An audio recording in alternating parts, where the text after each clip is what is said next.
Bir aka-ukalar bo'lar ekan. Bir 7 kishimi, 8 kishi aka-ukalar ekan. Bir-biri bilan shunaqa inoq ekan, shunaqa ahil ekan.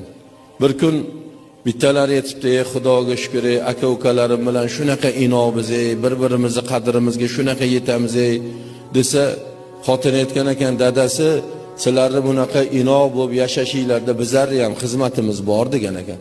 Ahmoq xotin, qanaqa xizmating bor seni? Biz aka-uka o'zimiz bilan bir-birimizdan aql bo'lsak, seni nima xizmating bor debdi. Hech qanaqa xizmating yo'q, sen bunaqa gapni gapirmagin. Shunaqami debdi, shunaqa. 7 ta ovsin til biriktiribdi. 7 ta ovsin reja qilibdi, maslahat qilibdi.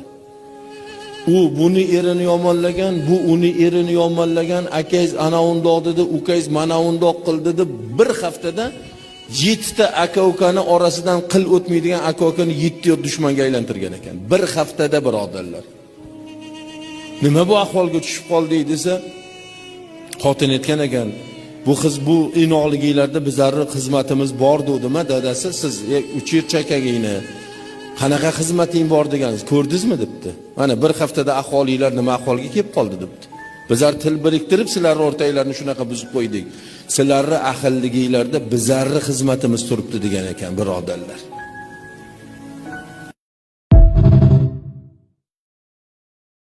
Bir aka-ukalar bo'lar ekan. Bir 7 kishimi, 8